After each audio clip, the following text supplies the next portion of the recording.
সুগন্ধমিটি YouTube চ্যানেলে আপনাদের সকলকে আবারও স্বাগত জানাই। আশা করি ভালো আছেন। আজকের ভিডিওতে আমরা দেখব কোনো একজন রিটায়ার্ড এমপ্লয়ির জিআইএস বিল কী করে আমরা করব। আগে আমাদের অনেক জিআইএসের যে টেবিল ছিল সেই টেবিলগুলো ক্যালকুলেট করতে হতো এবং সেগুলো বেশ জটিল পদ্ধতি ছিল। এখন আইএফএমএসে সেটা কিন্তু অনেক ইজি হয়ে গেছে। তো আসুন একদম প্রথম থেকে আমি আপনাদের সঙ্গে শেয়ার করি যে কী রকমভাবে আমরা এইচও লগ ইন থেকে এই বিলটা ইনিশিয়েট করব, তারপরে ডিডিও লগ ইনে গিয়ে বিলটা প্রিপেয়ার করব এবং বিলটা প্রিপেয়ার করে ট্রেজারিতে কী কী পাঠাতে হবে সম্পূর্ণটাই আমি একটা ভিডিওতে দেখিয়ে দেবো। ভিডিওটা স্কিপ না করে পুরো ভিডিওটা দেখুন।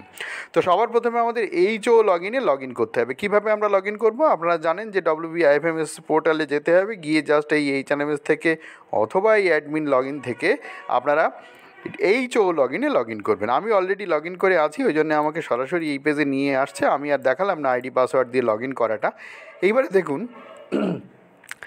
অ্যাপ্লিকেশান লিস্টে ইউজার অ্যাডমিনিস্ট্রেশন আছে আর HRMS আছে। এখান থেকে HRMS আপনাকে সিলেক্ট করতে হবে। HRMS সিলেক্ট করার পর এখান থেকে ডিএসসির প্রয়োজন হয় না, এখানে ক্যান্সেল করে দিচ্ছি আমি, ডিএসসিটা দরকার হবে না। তারপরে দেখুন এখানে রোলটা সিলেক্ট করতে হবে। তো রোল এখানে HO অ্যাপ্রুভার এবং HO অপারেটর দুটো থেকেই আপনি কাজটা ইনিশিয়েট করতে পারবেন। অ্যাপ্রুভালটা দেবেন অথবা অ্যাপ্রুভটা করবেন, কিন্তু অপারেটর লগ ইন থেকে কাজটা শুরু করা যেতে পারে। তো যাই হোক, এই যে HO অ্যাপ্রুভার এখান থেকেই করতে হবে। দেখুন HA অ্যাপ্রুভার থেকে কিন্তু নয়, বা HRMS ট্রেনিং ইনস্টিটিউট অ্যাপ্রুভার থেকেও নয়। তাহলে করবো কোত্থেকে কাজটা আমরা? HRMS HO অ্যাপ্রুভার, এখান থেকে আমাদের জিআইএস বিলটা প্রসেস করা শুরু করতে হবে। রোলটা সিলেক্ট করে নিলাম আমি। সিলেক্ট করে দেখুন বাদিকে সিলেক্ট করবার পর বাদিকে বেশ কতগুলো মেনু এসছে। এই মেনুগুলোর মধ্যে একটু নিচের দিকে যাবেন, দেখবেন এক্সিট ম্যানেজমেন্ট রিটায়ারমেন্ট, মানে এক্সিট ম্যানেজমেন্টের মধ্যে থেকে রিটায়ারমেন্টের বিলগুলো হয় জেনারেলি। তো এক্সিট ম্যানেজমেন্টে আমি ক্লিক করে নিচ্ছি। ক্লিক করার পরে দেখবেন ওর মধ্যে আরও সাবমেনু আছে। সেই সাবমেনুগুলোর মধ্যে দেখুন GISS ক্যালকুলেশান, স্যাংশন এটসেট্রা রয়েছে, যেটা সেইখানে গিয়ে আমাদের এটা শুরু করতে হবে। স্ট্যাটাস দেখবার জন্য এখানে ক্লিক করতে হবে। জিআইএস ক্লেম মডিফাই যদি করতে চান তাহলে এখান থেকে মডিফাই করতে পারেন ইত্যাদি। তো যাই হোক, আমাদের যখন জিআইএস বিলের ক্যালকুলেশন করতে হবে বা জিআইএসের একটা অর্ডার তৈরি করতে হবে, তখন আমাদের এই জিআইএস ক্যালকুলেশন স্যাংশন এইখানে আমাদের যেতে হবে। স্যাংশন জেনারেশন এখানে আমাদের যেতে হবে। এখানে যাওয়ার পরে দেখুন রিজনটা প্রথমে আপনাকে দিতে হবে। এটা ভালো করে পড়ে নেবেন কি বলছে। The option other denotes a type of cessation other than retirement or death such as change in service ইত্যাদি। এইরকম যারা সার্ভিস চেঞ্জ করে তাদের ক্ষেত্রে এই আদার করে জিআইএসের টাকাটা দেওয়া যেতে পারে, বা এই ধরনের কোনো যদি সমস্যা হয় তো এটা পড়ে নেবেন। তো আমি যে এমপ্লয়ি জিআইএস বিলটা প্রিপেয়ার করতে চলেছি তিনি রিটায়ার করেছেন। ডেথ যদি হয় তাহলে ডেথ থেকে করতে হবে। তো রিটায়ার করেছেন, রিটায়ারে আমি চেকবক্সটা, রিটায়ারের যে চেকবক্সটা সেটা ক্লিক করে নিলাম। এবারে এমপ্লয়ির আইডিটা এখান থেকে আপনাকে খুঁজে নিতে হবে। জাস্ট এখানে এলওবিতে ক্লিক করতে হবে। ক্লিক করার পরে দেখবেন যে এমপ্লয়ি আপনার অফিসে রিটায়ার করেছেন এবং যাদের জিআইএসের বিল আপনি এখনও করেননি তাদের নাম এখানে শো করবে। তো যে এমপ্লয়ির জন্য আপনি করতে চাইছেন তাকে এখান থেকে সিলেক্ট করে নিতে হবে। আমি এখান থেকে সিলেক্ট করে নিলাম। এর উপরে ডবল ক্লিক করলেও সিলেক্ট হয়ে যায়। তো এখানে কিন্তু একসঙ্গে দুজনের করা যাবে না। তো একজনকে সিলেক্ট করলে আরেকজন সিলেক্ট হবে না। দেখুন আরেকজনকে যখন করছি, আগেরজনকে সিলেক্ট করেছিলাম সেটা আর সিলেক্ট থাকলো না। একজন করে করতে হবে। তো আমি সিলেক্ট করে নিয়ে সিলেক্ট অ্যান্ড ক্লোজ করলাম। এবারে জাস্ট সার্চ করব। এই যখনই সার্চ করব তখন দেখবেন আপনার সামনে ঠিক এই রকম পেজ আসবে। সেখানে এমপ্লয়ির যে আইডি নাম্বার এবং এমপ্লয়ির নাম, তার কবে তিনি রিটায়ার করেছেন, কোন অফিসে ছিলেন, ডেট অফ জয়েনিং এটসেট্রা সব আসবে। এখানে দেখুন সবগুলো ভালো করে দেখে নেবেন। এখানে দেখুন নমিনি লিগ্যাল হেয়ার, যদি এমপ্লয়ি রিটায়ারমেন্টের পরে মারা যায় তখনও জিআইএসএস বিল করা হয়নি, তাহলে তাকে নমিনিকে এই টাকাটা পে করতে হবে।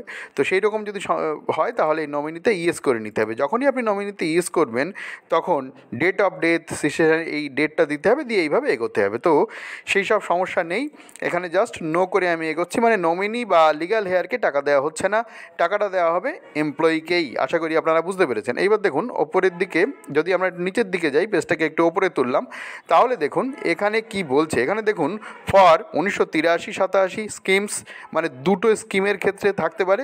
দেখুন এখানে যেটা বক্তব্য সেটা হচ্ছে কোনো একজন এমপ্লয়ি প্রথমে দেখা গেল 83 স্কিমে জয়েন করেছিলেন, তারপরে তিনি 83 স্কিমকে চেঞ্জ করে 87 করলেন, এমনও অনেক এমপ্লয়ি আছেন। কেউ আছেন প্রথম থেকেই 87 স্কিমে আছেন, আবার কেউ আছেন প্রথম থেকেই 83 স্কিমে আছেন। তো জিআইএসএসের এটা আপনারা অনেকেই জানেন যে 83 একটা স্কিম, 87 একটা স্কিম, মানে 1983 1987, নিশ্চয়ই বুঝতে পারছেন আমার কথা।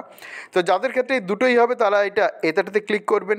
যাদের ক্ষেত্রে এই দুটো হবে না, শুধুমাত্র 87 হবে, তারা 87তে ক্লিক করবেন। তো দেখুন আমি 87তে ক্লিক করে নিলাম। ক্লিক করার পরে এইবারে যে এখানে কিছু জায়গাগুলো আমাদের পূরণ করতে হবে সেগুলো একটু দেখুন। তো আমি একটু বলে দিই, 83 আর 87 দুটোই যদি আপনি নিতেন তাহলে কিন্তু এখানে বলতো যে এখানে দেখুন প্রশ্নগুলো কিভাবে আছে, যে 83তে কি অল যদি হতো তাহলে এই চেকবক্সে ক্লিক করে কবে থেকে তা শুরু হয়েছে ইয়ারটা দিতে হতো। আবার যদি আপনি 87 করতেন তাহলে এই চেকবক্সে ক্লিক করে কবে থেকে সেই 87টা শুরু হচ্ছে ইত্যাদি, এই টাইম ফ্রেমটা আপনাকে কিন্তু এখানে সিলেক্ট করে দিতে হবে। আশা করি আপনারা বুঝতে পেরেছেন। তো যাই হোক, এই এমপ্লয়ি শুধুমাত্র 87তে আছে, মানে 1987 স্কিমে আছেন। তো তিনি জয়েন করেছিলেন তখন তিনি গ্রুপ সিতে জয়েন করেছিলেন, ঠিক আছে। তো গ্রুপ সিতে জয়েন করেছিলেন, তারপরে তিনি গ্রুপ বিতে আবার তিনি প্রমোশন পেয়েছেন। তাহলে আমাদের যেটা করতে হবে সেটা হচ্ছে গ্রুপ সি 20 টাকা পার মান্থ, এইখানে যেটা দেখাচ্ছে এইখানে আমরা চেকবক্সটা একটু ক্লিক করে নিলাম, ঠিক আছে। করে নিয়ে এটা কবে থেকে তা শুরু হয়েছে, তিনি জয়েন করেছিলেন কোন সালে, সেই সালেরই নভেম্বর থেকে শুরু হয়েছে। তাহলে এই সালটা আমি এখানে একটু চেঞ্জ করে দেবো, ঠিক আছে। আশা করি আপনারা বুঝতে পেরেছেন। স্কিমগুলো ওই নভেম্বর থেকেই শুরু হয়, আপনারা এগুলো জানেন। তারপরে দেখুন এইটা চললো কতদিন, এইটা একটা নির্দিষ্ট সময় পর্যন্ত চলেছে। তারপরে তিনি আবার গ্রুপ বিতে উন্নীত হয়েছেন, তাহলে এইটাতে আবার টিক মেরে দিলাম। টিক মেরে দিয়ে মানে এই যে গ্রুপ বি যেটা 40 টাকা পার মান্থ, সেটাকে আমি টিক মারলাম। টিক মেরে এইবারে এটা কোন সময় থেকে, তো সেই সময়টা সিলেক্ট করে দিতে হবে। এই সময়টা যে সময়টা হবে, অর্থাৎ যে সালে তিনি এই প্রমোশনটা পেলেন সেই সাল নভেম্বর মাসটা তো অটোমেটিক্যালি সিলেক্টেড থাকে, সেটা আমি করে দিলাম। আশা করি আপনারা বুঝতে পেরেছেন। তাহলে দেখুন এখানে দুটো জিনিস বোঝবার আছে, কবে থেকে চাকরি শুরু করেছেন, কোন গ্রুপে তিনি চাকরি শুরু করেছেন সেটা উল্লেখ করতে হবে। প্রমোশন যদি তিনি পেয়ে থাকেন তাহলে কবে তিনি প্রমোশন পাচ্ছেন এবং সেই সময়ে কোন গ্রুপে আছেন, কত টাকা করে তার কাটানো হচ্ছে সেটাও উল্লেখ করে দিতে হবে। আশা করি আপনারা বুঝতে পেরেছেন। এখানে আরেকবার আমি একটু বলে দিচ্ছি, রিক্যাপ করে দিচ্ছি। তিনি গ্রুপ সিতে জয়েন করেছিলেন, তার ইয়ার অফ জয়েনিং হচ্ছে এইটা 1999 নভেম্বর মাস থেকে এটা শুরু হয়। আবার তিনি প্রমোশন পান 2018 সালে, বি গ্রুপে চলে আসেন। সেটা দেখুন আমি এখানে সিলেক্ট করে সালটা উল্লেখ করে দিলাম। আশা করি আপনারা এবার বুঝতে পেরেছেন। এবার ওনার লাস্ট সাবস্ক্রিপশান কোন পর্যন্ত সেটা উল্লেখ করে দিতে হবে। তিনি যেদিন রিটায়ার করছেন সেই পর্যন্ত তার সাবস্ক্রিপশান হয়েছে, সেটা আমি এখানে উল্লেখ করে দিলাম। আশা করি আপনারা বুঝতে পেরেছেন। রিটায়ারমেন্টের মাস আর সালটা আমি এখানে দিয়ে দিলাম। দেওয়ার পরে দেখুন ক্লিক ফর ক্যালকুলেশন শিট, এখানে ক্লিক করতে হবে। ক্লিক করার পরে দেখুন এখানে দেখুন কি বলছে, system generated amount appears to be wrong, it can be ইত্যাদি মডিফাই যদি আপনি করতে চান। বলছে যে এই সিস্টেম জেনারেটেড যা হয়েছে সেটা যদি ভুল হয় আপনি মডিফাইও করতে পারেন, ঠিক আছে। তো এটা কিন্তু মডিফাই আপনি করতে পারেন। তো যদি আপনার মনে হয় না সব ঠিকঠাক আছে তাহলে মডিফাই করার আর দরকার নেই। তাহলে যদি সব ঠিকঠাক থাকে জাস্ট এখানে সেভ করবেন আপনি। তো দেখুন আমি সেভ করে দিচ্ছি। তো আবার এটা সেভ হয়ে গেল। দেখুন এই সেভে আমি আর পাচ্ছি না, এখান থেকে এবারে ক্লোজ করে দিয়ে আমাদের কিন্তু এইবারে কাজটা করতে হবে। দেখুন ক্লোজ করে দিলাম। ক্লোজ করে দিয়ে দেখুন এই কাজটা আমাদের হয়ে গেছে। মানে কোন কাজটা হলো, ক্লিক ফর ক্যালকুলেশন শিট, এটা আমাদের হয়ে গেল। হওয়ার পরে এটাকে এবারে আমাদের অ্যাপ্রুভ করতে হবে, ঠিক আছে। এখনও যদি মডিফাই করতে চান তো জিআইএস ক্লেম মডিফাই এইখানে যদি আপনি ক্লিক করেন তাহলে কিন্তু আপনারা মডিফাই করতে পারবেন। দেখুন এখানে ক্লিক করলাম। ক্লিক করার পরে এখানে এই রেলোবিতে আবার সার্চ করতে হবে। সার্চ করে যে এমপ্লয়ির জন্য এটা করা হয়েছে সেই এমপ্লয়িকে এখানে খুঁজে বের করতে হবে। যাই হোক, তো এখানে দেখুন এই এমপ্লয়িকে এখানে দেখুন এখানে পাওয়া যাচ্ছে না। তাহলে আমাদের এই জিআইএস ক্যালকুলেশন স্যাংশানে আমরা চলে যাব, গিয়ে এই রিটায়ারমেন্টের এখানে ক্লিক করব। ক্লিক করে আমরা ওই এমপ্লয়িকে এখান থেকে আবার খুঁজে নেব। খুঁজে নিয়ে যা সার্চ করব আমাদের একটা ক্যালকুলেশান কিন্তু হয়ে গেছে। তো দেখুন এখানে কিন্তু অলরেডি এটা রয়েছে। তো এখানে ক্যালকুলেশান শিটে যদি আমরা আবার ক্লিক করি এখানে, তাহলে দেখুন এই ক্যালকুলেশানটা এখানে চলে আসবে, যে ক্যালকুলেশানটা এইমাত্র আমরা করেছি। দেখুন সেভ অপশানে সেভ করতে দিচ্ছে না।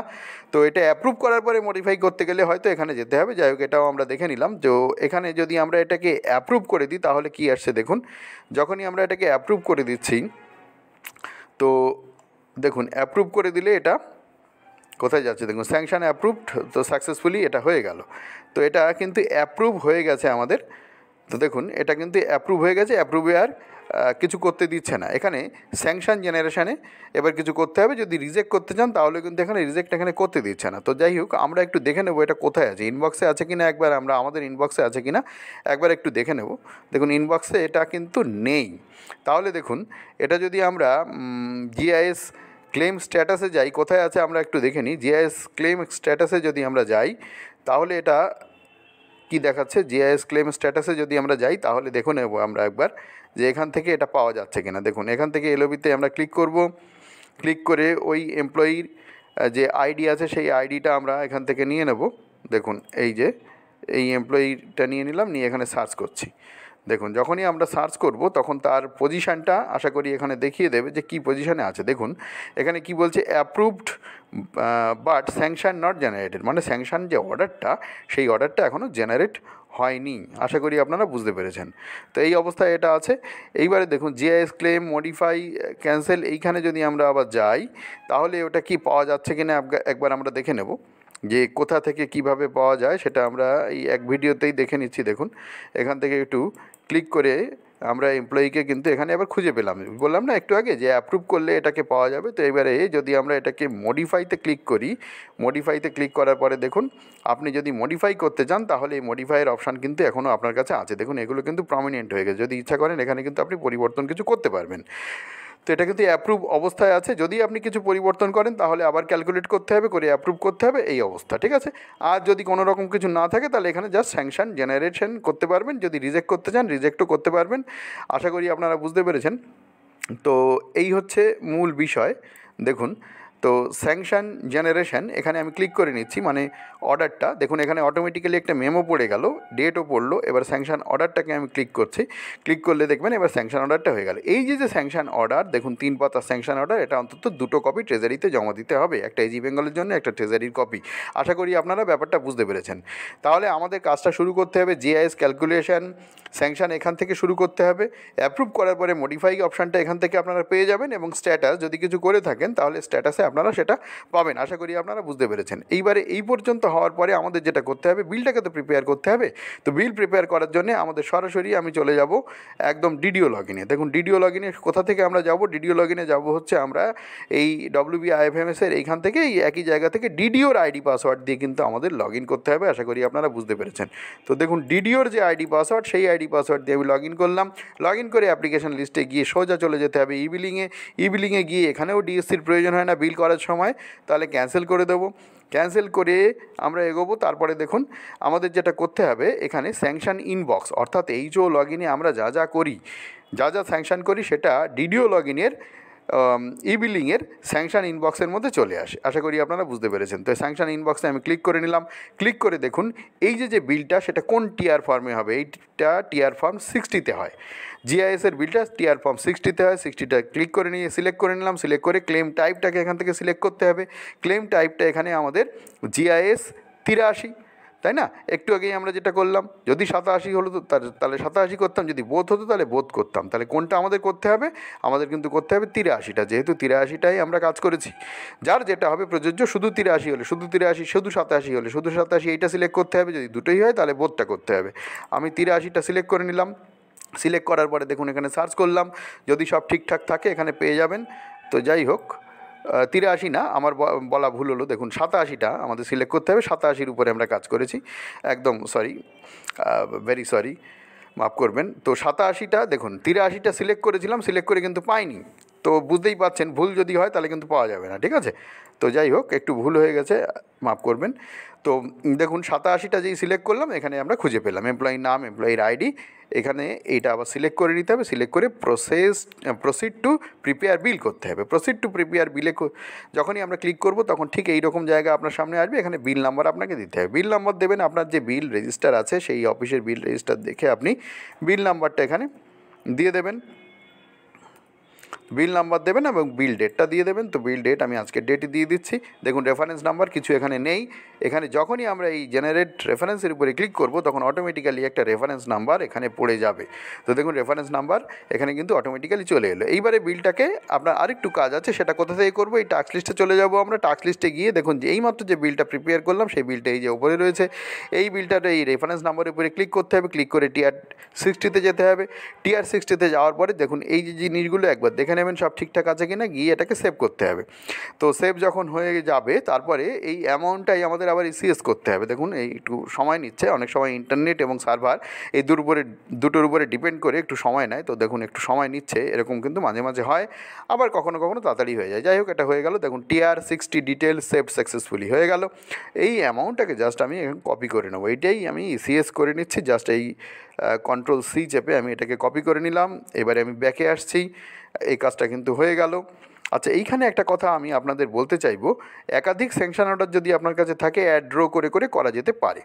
যাই হোক, তো বড় বড় অফিসের ক্ষেত্রে সেটা হয় অনেক সময়। এবার ইসিএস এনইএফটিতে যাব।